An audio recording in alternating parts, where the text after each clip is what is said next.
Hello and welcome to the Gift of Wisdom Summit. I'm Sarah Jane. My co-host for this program is Janette Stuart, and Janette will be shortly introducing our actually featured author, because we are all authors of the Gift of Wisdom book. And this program, this summit, is featuring conversations from the authors of the newly published book, Gifts of Wisdom, Practices for Healing and Empowerment by David D. MacLeod, released last month. Be sure to grab your copy on Amazon. See the link below in this video. This incredible collection showcases 22 authors who each shared their inspiring stories and powerful practices to empower and uplift. The topic of our conversation is Riding the Tides of Change, Confessions of a Recovering Control Freak. I love that. I get that. Look around and you will see that change is the natural order of the universe. Just as the tides roll in and out, the seasons of our lives change from childhood to adolescence to adulthood. Many of us resist change. We are afraid of the unknown and worry about what the future will hold. For most of my life, I tried to control my feelings by holding on to jobs, relationships, and ideas well beyond their expiration date. I thought I could keep my world safe if I did everything perfectly. It was only when I faced the ultimate fear, mortality, that I learned to let go and control the perfectionism. The gift I received was far better than what I gave up. I finally experienced the joy and creativity of living in the present moment. Thank you, Sarah, for that. And it's my honor and privilege to introduce our featured author guest speaker today, Laurie Morin, who I had the pleasure of meeting in person in New York at the Writers' Retreat in May earlier this year. So Laurie Morin wrote chapter 2, which is called Break Out the Good China, Cultivating Creativity in Daily Life.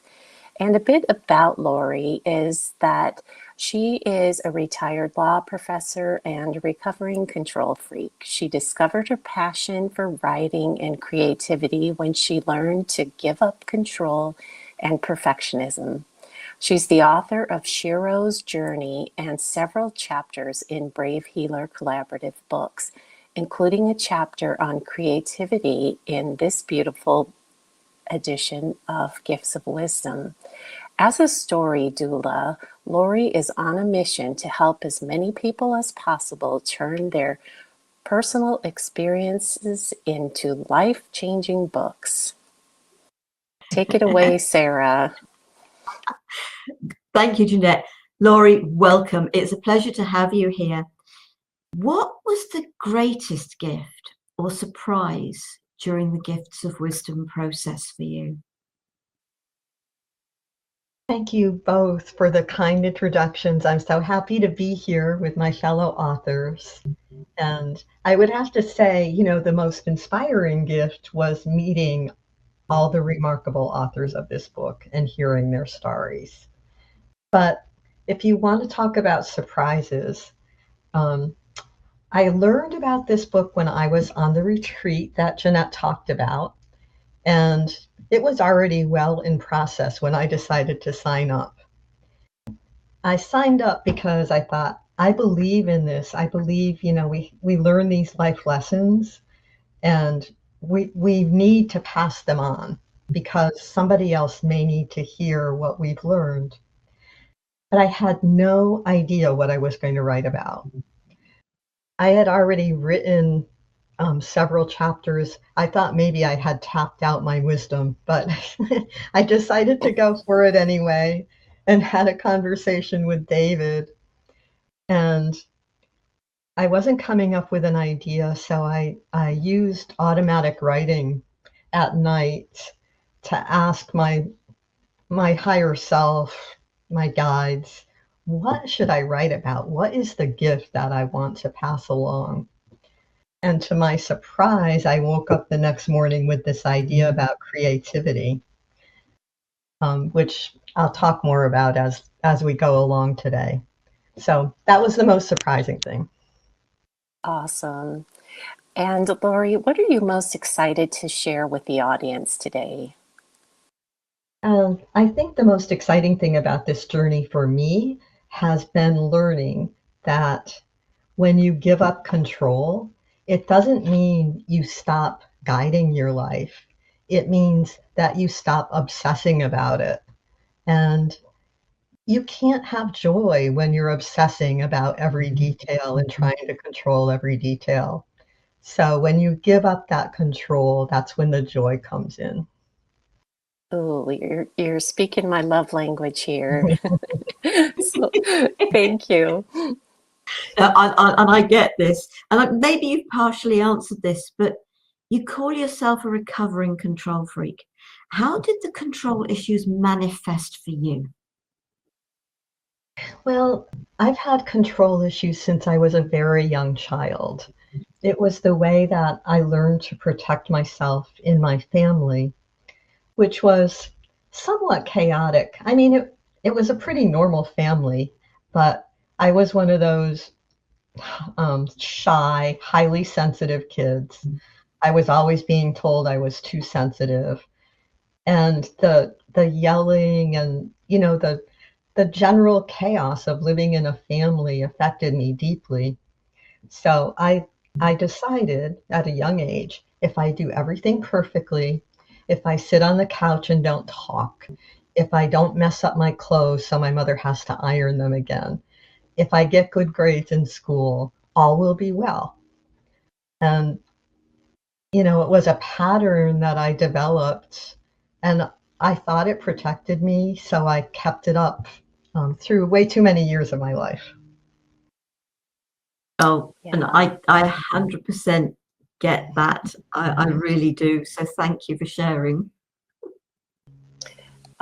So, Laurie, can you give us an example of how perfectionism played out in your life? You gave us a little bit of the little perfect Laurie sitting there on the couch, not messing Right, up her right. clothes, but tell us more.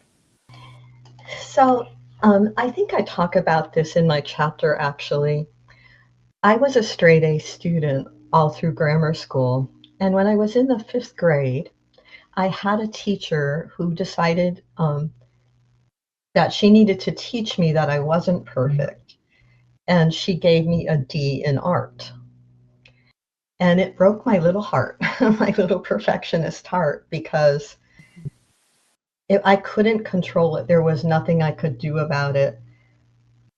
And I just, I let it keep me from picking up a pencil or a paintbrush for a good 40 years, maybe more.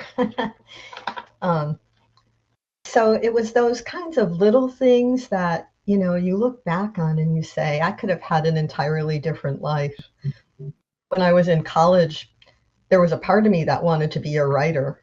And I took a creative writing course and I got all A's except for a B plus on one piece when I was trying this experimental thing, speaking from a child's voice. And I decided, nah, I'm not good enough to be a writer. Yes, we're often so hard on ourselves. Mm-hmm. Oh, and we're hard on ourselves, but as much as we like perfection from others, we've got much more empathy and care, and we're accepting of the fact that other people aren't perfect, yet we expect so much from ourselves. So how did you come to realize that actually that wasn't how it was going to be anymore? Well, I had a major change in my life about the time I retired. Actually, two major changes. My mother got ill, and I had to nurse her through the time that she died. And then I developed my own illness. And in the course of that, I realized that there's so much that we can't control, and that it's really not what's important anyway. Because at the end with my mom, all that mattered was the love. Nothing else mattered. Not the times she criticized me, not the times I beat up on myself because I didn't please her. None of that mattered. So it was a life-changing experience, kind of coming face to face with mortality and and recognizing that I hadn't done myself any favors and that trying to be perfect had not really protected me. And it's so true. Our mind sort of says, do this and you'll be okay. And it can be our worst enemy, to be perfectly honest, can't it? So thank you for sharing that. Mhm. Yes. Yes. And Laurie, a little snippet that could be a bumper sticker is that you mentioned was all that matters is the love. I just thought when you said that, that gave me angel bumps. Um, Um, so you talked a bit about a serious health challenge that you face, and that it taught you to give up perfectionism and control. Can you touch a little bit more about that, Laurie? well, yes. So when I was diagnosed, I did what I always do. I got on Dr. Google, which is a big mistake, by the way. Don't do it. And tried to learn as much as I could about the condition that I was facing. I signed up with a holistic practitioner. I started taking all these supplements. I started an exercise program. I did alternative therapies. And I was making myself crazy trying to control something that I really couldn't control. I came upon the blessing of Dr. Lissa Rankin, who wrote Mind Over Medicine, among other things. She was a physician who has left the practice of medicine to do deeper healing work with people. And I took a long course with her that was all about giving up control. I mean, okay, I'll tell you the line that resonates the most with me from what I learned from her. I accept my diagnosis, but not my prognosis. And I learned that I had to live with that paradox. And the paradox is, yes, I need to do my part. I'll do whatever I can do to influence the situation, but I am not in control. There is somebody else who is in control of the situation. And if I try to fight that, I'm just going to make my life miserable. So I need to learn to go with the flow, let it happen, do my part, and trust in the universe that, you know, my my best interests will be served somehow by this process. Beautiful. Thank you for sharing from your heart about that experience, and appreciate that. Yes. Well, Janette, I think I've read that you've had a similar experience of your own. So it it opened my heart to being able to share. I don't really talk about my illness very much. Um, I wrote about it in a chapter in another book because I needed to get the story out, but I don't like to Yeah. talk about it. But this whole process of being in this group and writing this book has opened me up to share a little bit more about it. Mhm. I agree that we've all had such a tremendous healing during this process, and Mhm. growth. And the thing that blows my mind is so many of us had instances where we were changing our place of living, remodeling, going through these big changes in life. And we were all doing it at the same time. So it was wild. It is, but that's kind of what life is like. Mm-hmm. Life is a challenge and it's a journey, and sort of it's like a roller coaster for us all. Right. What suggestions would you give to listeners who are struggling with perfectionism and control? I think one of the things that I learned along the way, and I don't remember who I learned it from or where it came from, but is to do a little exercise with yourself where you think about what you're going to care about at the end of your life. So this exercise was imagining your own funeral and what people would say about you. And from that, kind of recognizing and getting the gift of understanding what's really important. And that's where, that lesson at the end, all that matters is the love. That's where that comes from. Because nobody cares at your funeral or your 100th birthday party, if you want to be a bit more upbeat. They don't care how many books you've written, how many awards you've won. That's all just stuff, What they care about is how you've touched their lives. So that's what I focus on now is, what vibes am I sending out? How am I impacting the people I come in contact with? And the rest is just stuff. Awesome. So Laurie, you talked a little bit about strategies that you used. For one, the example of thinking about how the end of life kind of replay that you would like. Can you tell us another strategy or two that our listeners could benefit from today? Oh, yes. So I know, Janette, this is one of your gifts is helping people connect with their guides and angels. I always had a difficult time doing that. I grew up Catholic and, I had a certain conception of what God and spirit was supposed to be like, and it didn't really work for me.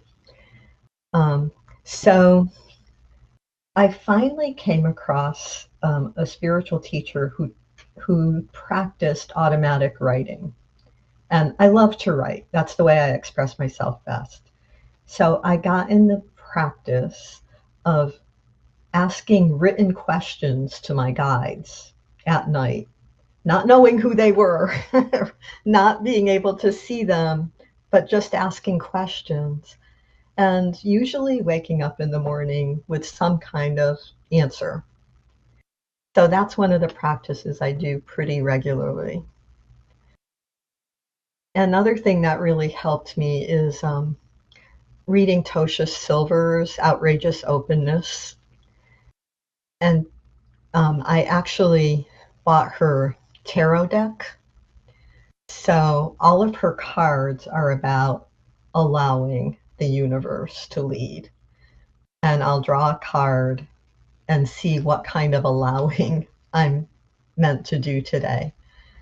And it took me a long time because her change me prayers are not like any prayer that I ever learned in the Catholic Church. But I love them because in a way they do give you a little bit of control because they start with change me into the kind of person who can accept this or can do whatever the challenge is. So I use those quite a bit. I do a lot of tarot readings and meditation and journaling, all the kind of standard tools, but those are the ones that stand out. I just love Tasha Silver's Change Me prayers. They're Mhm. so empowering and so beautiful. I might have a deck or two of her cards, maybe three. Mhm. So thank you for sharing those ways that we can implement more creativity, more control, more joy into our lives. Or, I mean, less control, more joy. So Right. thanks, Laurie. I'm thinking about sort of what you're saying about sort of your diagnosis. And my youngest sister was diagnosed and she was told she would be in a wheelchair within 5 years. Mhm. This was probably about 10 years ago. Mhm. The story in her head has always been 5 years. She has Oh. never, ever changed the story in her Mhm. head. So she hasn't gone 5, 4, 3, 2, 1. And it's still Interesting. 5 years. Mhm. So it's, isn't it? It's that way of adjusting our thinking Yes. or not allowing ourselves to, oh, I've been given 5 years. So with anybody, it's how can we still create, accept diagnosis, but still create, and it's in the future, it's not now. Yes. Yes. And I do the same thing. I was told 2 to 3 years, and it's been two, and whatever. I really didn't believe it at the time. Um, but one of the things that helps me to stay in that future mindset is I have plans. I have things I want to do and accomplish, and books I want to write, people I want to meet, places I want to go to. Um, So I'm always thinking ahead to what's the next thing in my life. And I don't spend my time worrying about what the years are going to be. And that's And really powerful. Yeah. Laurie, I love in your story you shared about how you came across a piece of Waterford crystal that your mother kept for good in the closet, in the box for all Hmm. those years, and that you're using it now.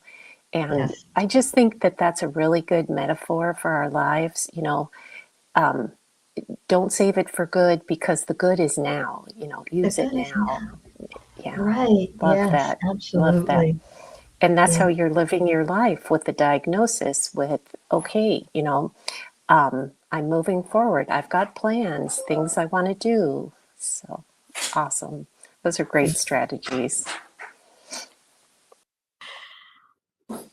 I want to say a big thank you to the audience for attending the shares and the gift of the guest speakers.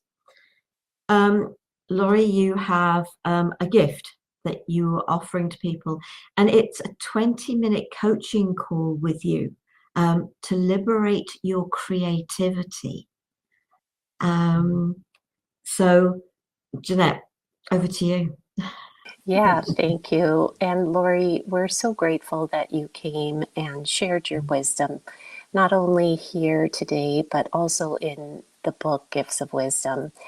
And do you have one more little gem of wisdom that you'd like to leave with our listeners today? Yes, I'm going to follow up on what you said, Jeanette. Use your good china. Don't save things for, a special occasion that may never come. Enjoy what you have now. Enjoy your time with people now. Don't say, oh, when I have time, I'll go visit my brother. When I have time, I'll call my best friend. Do it now. Do it now. Love that. And Laurie, how can people find out more about your gift? I believe that there's a link below this video to my gift. It's a 20-minute call, or however long it takes, actually.